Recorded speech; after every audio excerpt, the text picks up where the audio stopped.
I have been dead for 7 years, 3 months, and 16 days. The Imperium simply hasn't told my body yet. The sound of the iron door slamming behind me wasn't just metal on metal, it was the sound of a coffin lid sealing shut. From that moment on, I knew I would never see the pale light of Tertius Prime's dying sun again. Down here, guilt and innocence don't exist. Justice is just a word people whisper in the world above. In Penitentia Maxima, there is no trial, no mercy, only endurance. Every step forward was greeted by the stench of disinfectant and human fear chains clinking like broken prayer beads in the dark. And in that instant, I realized the truth. Prison in the Imperium isn't a sentence. It's a death that drags on day after day until you forget you were ever alive. The march into Penitentia Maxima began the moment the iron doors sealed behind us. Hundreds of prisoners shuffled forward in chains, our steps echoing like a funeral procession through a corridor that seemed to stretch into infinity. The air tasted of rust and antiseptic sharp enough to burn the back of the throat, and beneath it all lingered the sour reek of fear sweat. It wasn't just a smell, it was the atmosphere itself absorbed into the stone after 10,000 years of misery. Beside me, a thin man wept quietly, his crime selling counterfeit devotional candles in the marketplace. For that, he had been condemned to the same pit as murderers and traitors. His tears fell onto the cracked concrete floor and vanished instantly, swallowed by rockcrete that had absorbed the fluids of generations of the damned. Watching him, I realized the truth here. Guilt and innocence were irrelevant. Every prisoner was guilty the moment they stepped inside because the system demanded guilt to function. We were processed by servitors once human, now reduced to lobotomized shells of flesh and metal. One scanned my face with a crude optical lens that clicked and whirred like a dying insect.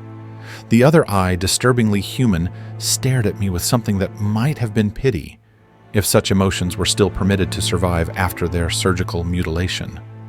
It pressed cold, mechanical fingers against my throat, cataloging my pulse blood temperature and chemical markers as if I were livestock.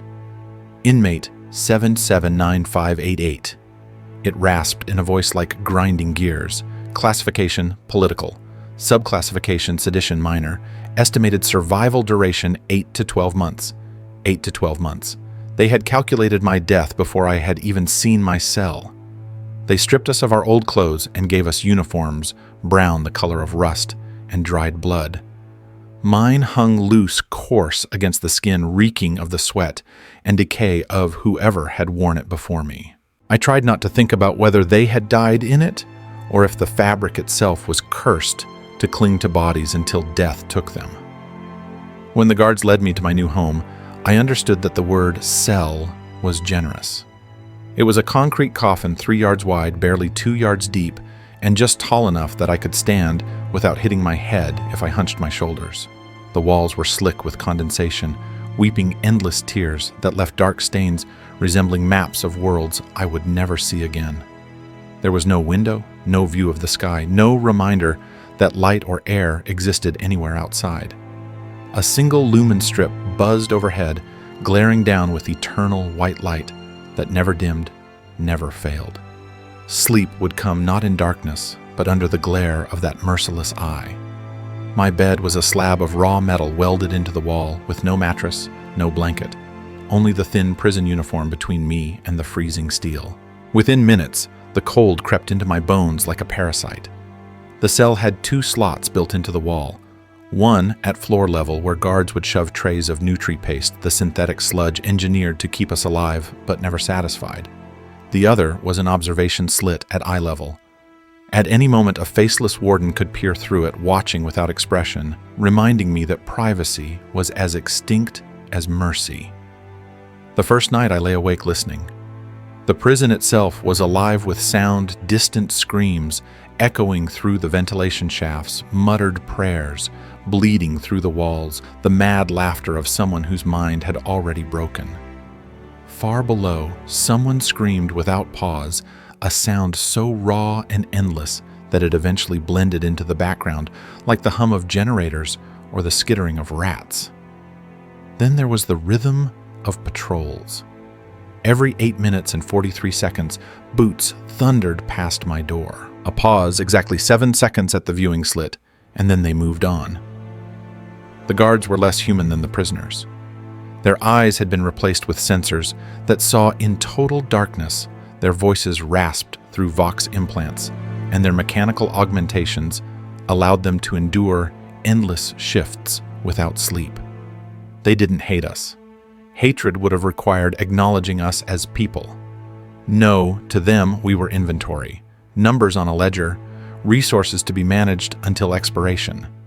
That realization struck me harder than the iron door had. In this place, I was not a man, not even a criminal. I was product, and product only had value as long as it could function.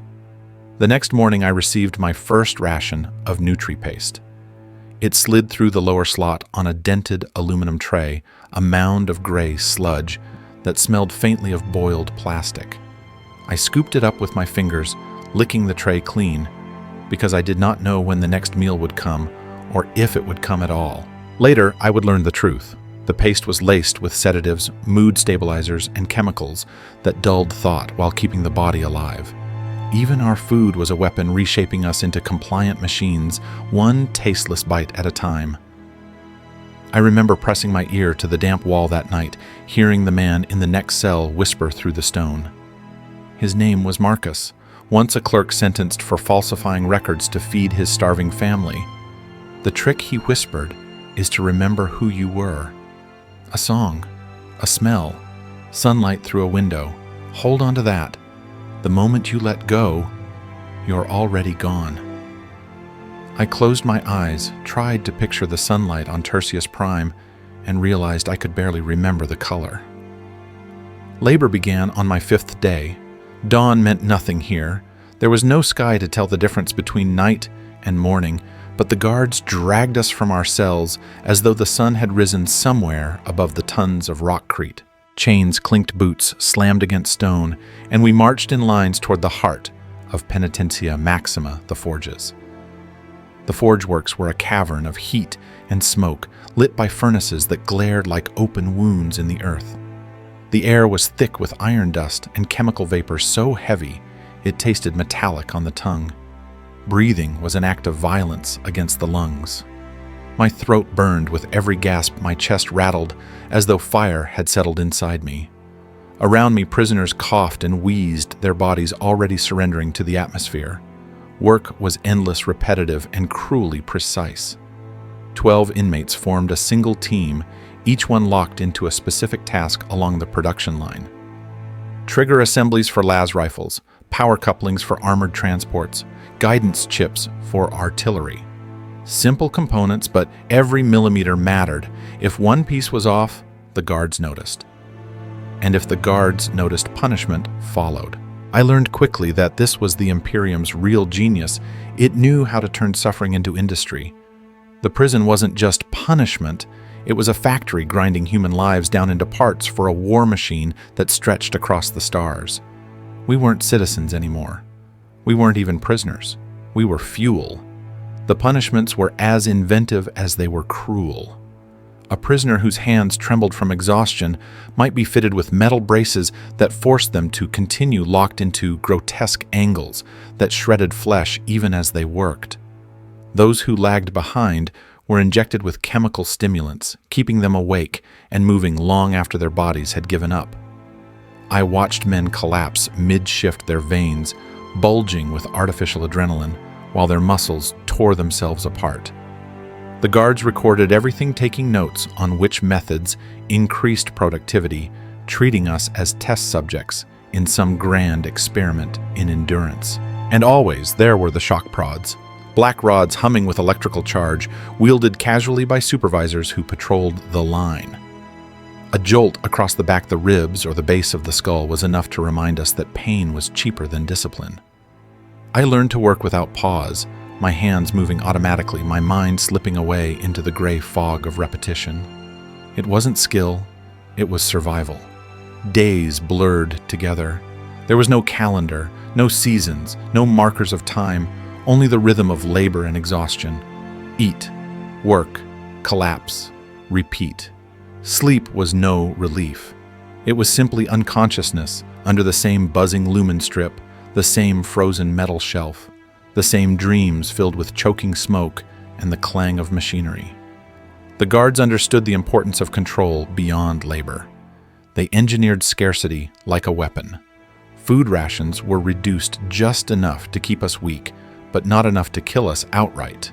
Water was warm metallic and rationed to the point of thirst.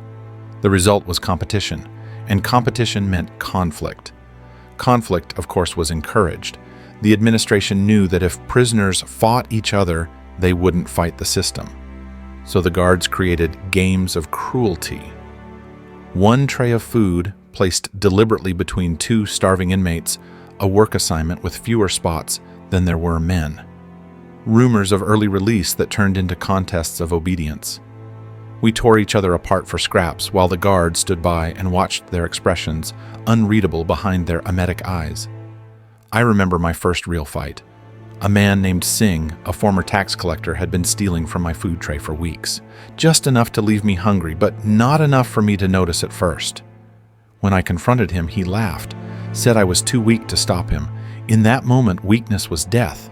So I proved him wrong. The fight was short, brutal, and silent. No guards interfered. They didn't need to. Singh went down beneath my fists, his face caving in with dull thuds that echoed against the steel floor. When he stopped moving, I felt no guilt, only the cold calculation of survival. The guards recorded his death as heart failure. Paperwork was easier that way. Violence became routine. First, it sickened me, then it numbed me, and finally it became just another function of life, like eating or breathing. Some prisoners fought because they enjoyed it, others because it was expected. I fought because Kane, the scarred ex-sergeant who'd taken me under his wing, told me plainly, "Show weakness and you'll die." Kane was right. He had survived years in the pits of war, and here in Penitentia Maxima, he applied the same discipline. He taught me the rules: never volunteer for anything, never trust anyone completely, never give up hope, because hope, even false hope, was the last line between survival and surrender. But hope was fragile here. Every day I felt pieces of myself being stripped away. My hands worked without thought, my body moved on command, my mind dissolved into the rhythm of hammer strikes and conveyor belts. Slowly, invisibly, I was becoming what the prison wanted me to be: efficient, obedient, expendable. And as I watched men die at their stations, their bodies hauled away like broken tools, I understood the real horror. Penitentia Maxima wasn't designed to kill us quickly. It was designed to consume us completely until all that remained was function, and even that could be replaced. If labor was meant to break our bodies, then the social order of Penitentia Maxima was designed to break our souls. Inside those concrete walls, human beings reverted to something older, something raw. The strongest became predators, the rest prey. Alliances formed, dissolved, and reformed in a constant cycle of desperation. Survival here wasn't about who you were before prison. Titles, ranks, professions, they meant nothing. What mattered now was whether you could assert control over the scraps of existence left to us. The gangs controlled everything: food, protection, even which cell block you ended up in. They weren't crude mobs, but organized micro-empires run with military efficiency. The guards encouraged it because chaos kept us divided. They dropped hints of privileges, seeded rumors of special treatment, and stepped back to let us tear into each other. To them, our violence wasn't a problem. It was a form of management. I aligned myself with Kane, the scarred ex-sergeant whose quiet discipline stood out in a sea of madness. His body was a roadmap of battles he'd survived, each scar a story of war. Convicted of abandoning his post, though he swore he'd been saving civilians, Kane carried himself like a soldier, even in chains. Under his leadership, our little group operated less like criminals and more like a unit, disciplined, watchful, prepared. His rules were simple: never show weakness, never volunteer, never trust completely. They weren't guidelines, they were lifelines. But rules couldn't shield us from the predators. Some prisoners lived for cruelty, feeding on the weak with the approval of the guards. They demanded tribute, food rations, stolen supplies, even human bodies. Refusal meant beatings, sometimes worse. And when the guards wanted to stir the pot, they staged shortages, one ration tray for 2 starving men, one assignment with too few spots, and watched the rest of us fight over scraps like rats. That's how I learned the truth in Penitentia Maxima. Every kindness carried a price, every friendship a hidden blade. Survival wasn't just about resisting the guards, it was about resisting the urge to trust, resisting the part of you that still remembered being human. Then came the arena. They didn't call it that, of course. Officially, it was a disciplinary exhibition, a way to punish prisoners who broke rules. But we knew the truth. It was blood sport carefully staged to remind us what we were: expendable entertainment for those who held power. The guards built a crude pit in one of the storage halls, ringed with flickering lights and overseen from balconies where administrators and officers gathered to watch. Bets were placed, drinks were served, and down in the dirt, we were thrown at each other like animals. The weapons were simple, brutal, and chosen for spectacle-sharpened rebar lengths of chain broken bottles wrapped in cloth. Nothing elegant, nothing quick. They wanted blood, and they wanted us to provide it.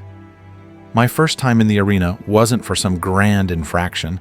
I hadn't plotted escape or assaulted a guard. No, my crime was speaking up when a guard mocked a dying inmate, describing in grotesque detail how his family had been sold into indentured servitude. I told him to stop. For that, I was chosen to entertain. My opponent was Voss, a former pit fighter, built like a wall of muscle, convicted of killing a governor's son during an unsanctioned match.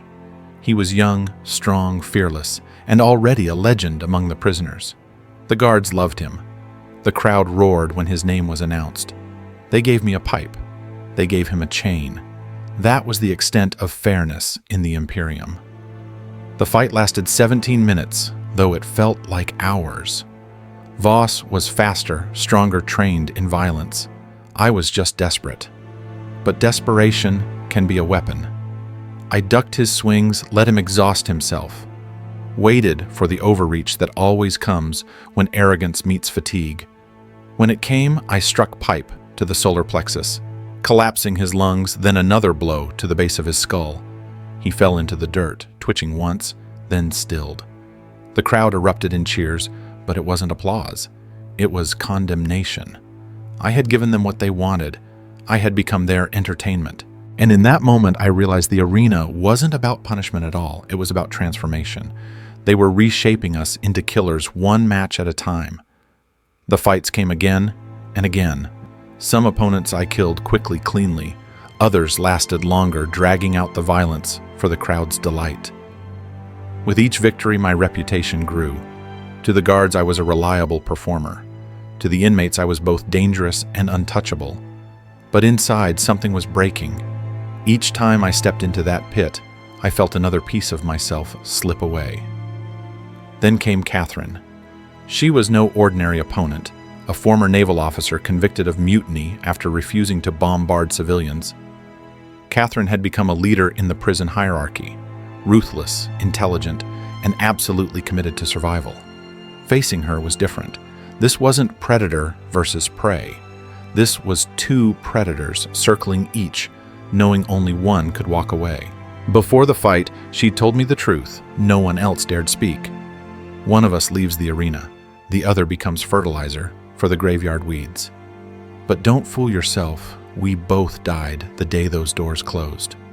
She was right. And maybe that's why the fight was so brutal. Every blow carried not just muscle, but history, the weight of lives we'd lost and futures we'd never have. When I finally killed her, it wasn't through strength or skill. It was deception, a feigned injury, a moment of false weakness that lowered her guard. My strike crushed her temple. She fell silently, her face showing no surprise, only resignation. The crowd screamed approval, but I heard only silence. Catherine had been right. We were already dead. The arena wasn't proving our strength, it was proving our destruction. From that day forward, I understood the real design of Penitentia Maxima. It wasn't just a prison, it was a crucible. The labor broke our bodies. The gangs broke our trust. And the arena broke our humanity. One fight at a time, we weren't just prisoners. We were products remade into killers, then discarded when the show was over. If the gangs and the arena stripped away our humanity, the real cruelty of Penitentia Maxima came from something quieter, sharper, the weaponization of hope. The Imperium doesn't need chains to keep you in line. It dangles illusions, a whisper of release, a rumor of leniency, a promise that if you just behave, if you just survive, you might walk out alive. And every prisoner, no matter how hardened, carries that ember inside. It's instinct. Human beings aren't built to accept despair forever. The administrators know that. They study it, they cultivate it, then they crush it. It began with food. The gray nutrient paste was already a cocktail of chemicals, sedatives to dull aggression, stabilizers to numb despair, and psychoactive traces that made you more pliable. But every few weeks, a tray would come through the slot carrying something different. A piece of bread, a strip of meat, something with texture, with flavor. We'd eat it like animals and then whisper to each other, "Why today? Why me?" Was it a mistake or a test? Later, I understood. Those meals weren't nourishment, they were experiments. A way to watch how quickly men will turn on one another for a taste of what they've lost. And it always worked. By the time the guards came back, friendships had fractured, alliances dissolved, and the lesson was burned deeper into us: never trust anyone, not even yourself. The second layer of psychological warfare was the dream of release.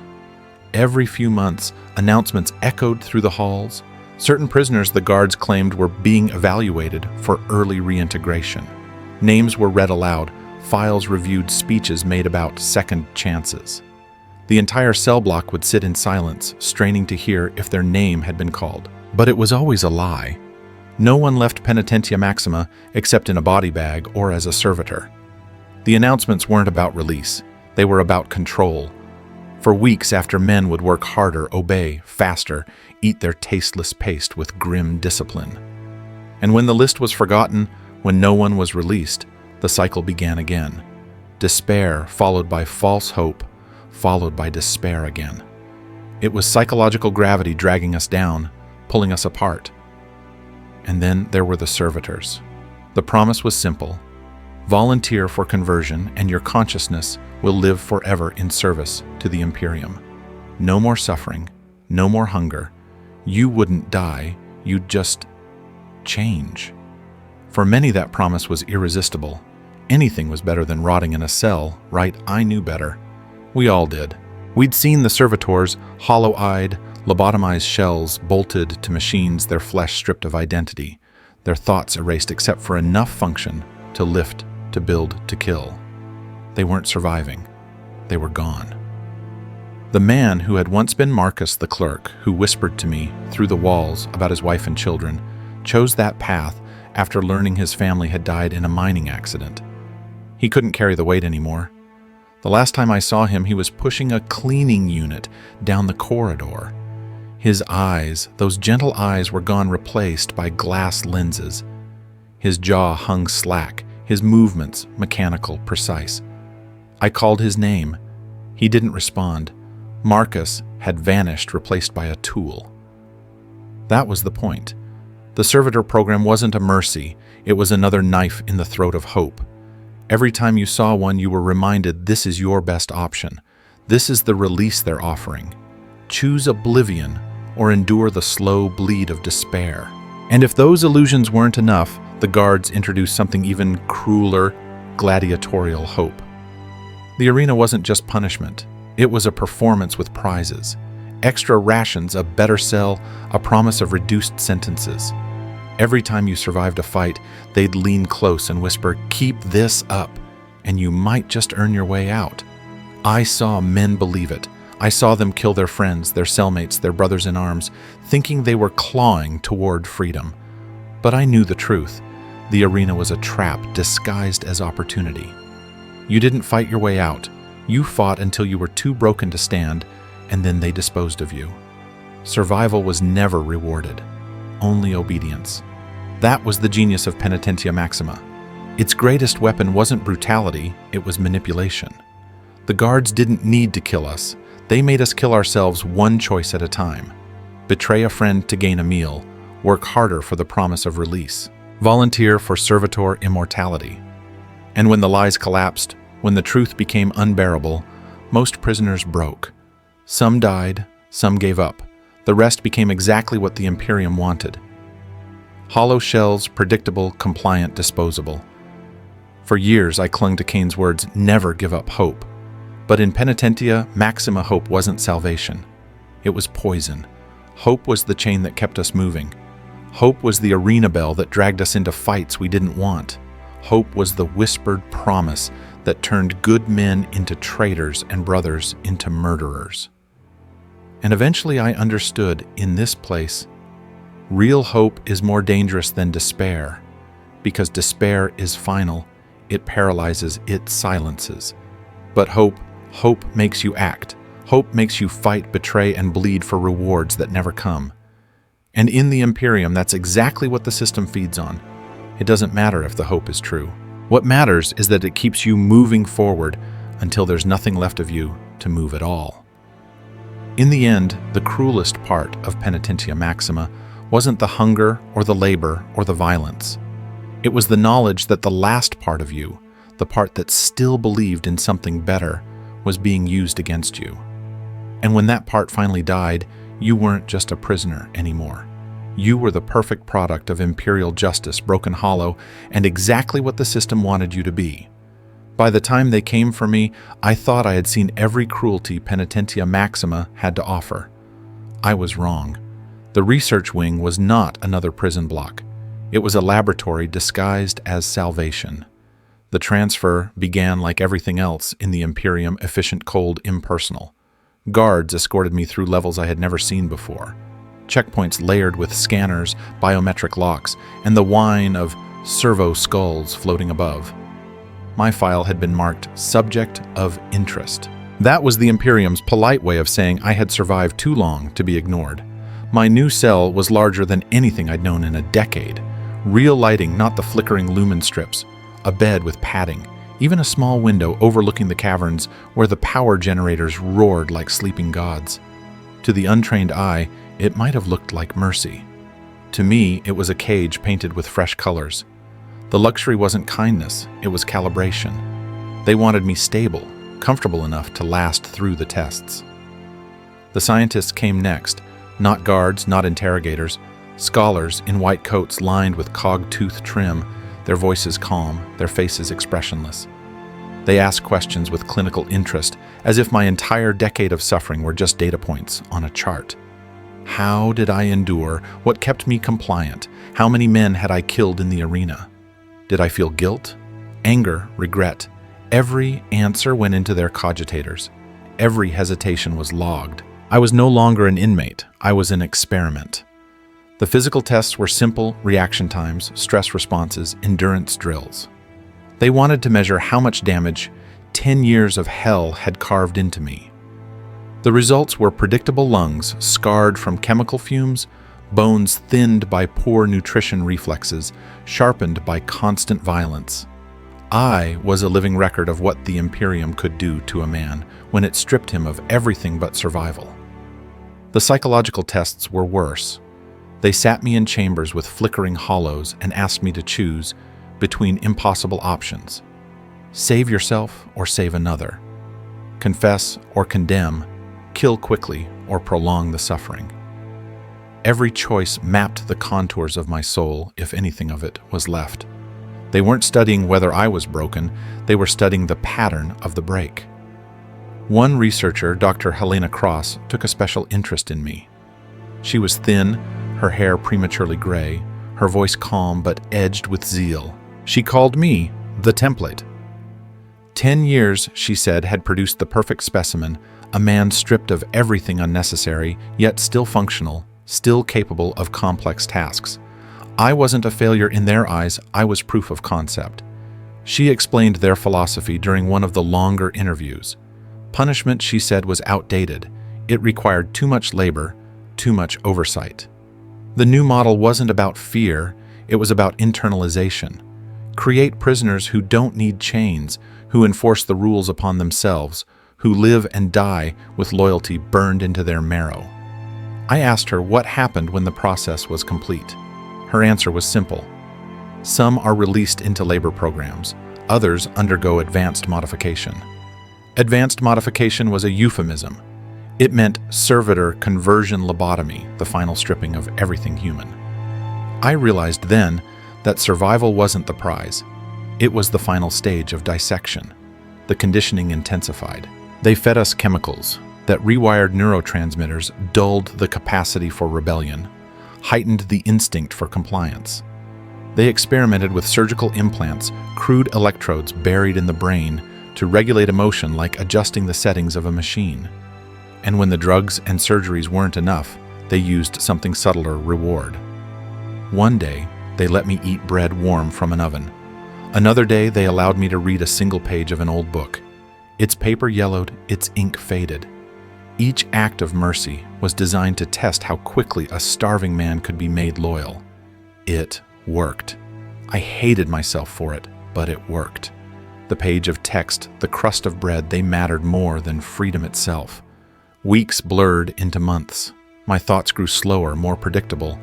My emotions narrowed into simple categories: obey, endure, complete the task. I could feel myself becoming what they wanted. And the terrifying part was that it felt almost peaceful. No guilt, no rage, just function. Dr. Cross was proud. She told me their work would be exported to prisons across the Imperium. Entire populations reshaped into compliant laborers, soldiers, citizens. You are the future, she said, studying me with eyes that saw not a man but a machine perfected by suffering. But even as I slipped deeper into their design, fragments of myself resisted. Dreams came unbidden. Memories of sunlight on green fields, the laughter of children, the taste of real food. They were ghosts, yes, but they reminded me that I had once been more than this. Those dreams hurt more than the surgeries, because they were proof of everything I had lost. The final phase of my transformation was simple transfer, not execution, not release, reassignment. They shipped me with others like me to an agri-world called Demet's Garden. We were no longer prisoners, we were labor units deployed where the Imperium needed us most. Our implants regulated our sleep, our hunger, even our work pace. We didn't need guards anymore. We didn't need chains. The prison had followed us inside our bones. And that's when I understood the truth. Penitentia Maxima hadn't failed me. It had succeeded perfectly. I was no longer a man. I was proof of the Imperium's greatest achievement, a prisoner who polices himself. A resource that thinks just enough to obey, but never enough to dream. In the 41st millennium, that is the real sentence. Not death, not torture. Transformation. You don't rot in a cell, you rot inside yourself, piece by piece, until even death feels like mercy. And when the system is finished with you, it doesn't need to kill you, because the person you were has been gone for years. By the time the end came, I no longer feared it. Death was not an enemy waiting in the dark, it was a promise finally being kept. The administrators had decided I was obsolete. Years of labor violence and research had drained every useful ounce of me. My lungs were scarred, my hands shook, my eyes struggled to focus. Productivity had slipped below acceptable thresholds, and in the Imperium of man, inefficiency is the only true crime. They scheduled my termination with the same casual efficiency they would use to replace a broken machine part. I had 3 days to finish my work. That was their kindness. 3 days to keep the algae filters clean, to calibrate the nutrient extractors, to maintain the cycle that fed billions of citizens who would never know my name. And then I would be processed, converted into fertilizer for the same fields I had labored over for years. I was not a man anymore. I was a resource being recycled. The others looked at me with indifference. They had no pity left. Most of them had no emotions at all. The system had burned it out of us long ago. We worked, we ate, we slept. That was existence. The idea of mourning was as alien as the idea of freedom. On the final day, I walked into the termination chamber willingly. No chains, no resistance. Why resist? The process had already stripped me of resistance years earlier. The chamber was quiet, sterile. A row of workers sat waiting, each tagged with an identification code, each prepared for disposal. The hum of machines filled the silence, steady and eternal. When they called my number, I stood, not as a man called forward, but as a tool set down for decommissioning. The technician checked my file, confirmed my classification, and prepared the injection. Her movements were professional, efficient, without cruelty. She did not hate me. She did not care about me. She was simply another cog turning in the Imperium's endless machine. Any final words for the record, she asked almost by habit. I thought about it, about who I had been when I first entered Penitentia Maxima. A man who believed in justice, who thought words could matter, who spoke against corruption and paid for it with everything. That man had been dead for over a decade. I was simply his body, dragged forward by inertia. I've been dead for 11 years, 7 months, and 22 days, I said quietly. Today, my body is finally catching up. She wrote it down, expression neutral. Then the needle slid into my vein. The chemical cocktail spread cold fire through my bloodstream. My heart slowed, my vision narrowed, the chamber blurred into shadow. But for the first time in years, I felt something I hadn't expected: relief. The endless vigilance, the constant calculation of survival strategies, the gnawing weight of existence, all of it slipped away. My body sagged, and with it the burden I had carried for so long. As I drifted into darkness, fragments of memory surfaced, faces I had forgotten, a child's laughter, the warmth of sunlight through a window, the smell of earth after rain. They came not as regrets, but as faint echoes, reminders of a man who had once lived, who had once been more than a number. Then they faded too, swallowed by silence. The Imperium would record my death as routine maintenance. Nothing personal, nothing tragic. Just another line in an endless ledger, another resource consumed and recycled. My body would be processed into fertilizer, my nutrients absorbed back into the algae farms, to feed other mouths, to fuel other soldiers, to sustain the same machine that had devoured me. And yet in those final moments, I understood the truth with perfect clarity. Prison in the Imperium was never punishment.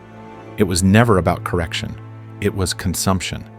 The system took human beings and ground them down into fuel, stripping away identity, memory, hope, until all that remained was function. And when function expired, even the corpse became raw material for the next cycle. There is justice in this system because justice implies right and wrong. The Imperium recognizes only useful and useless.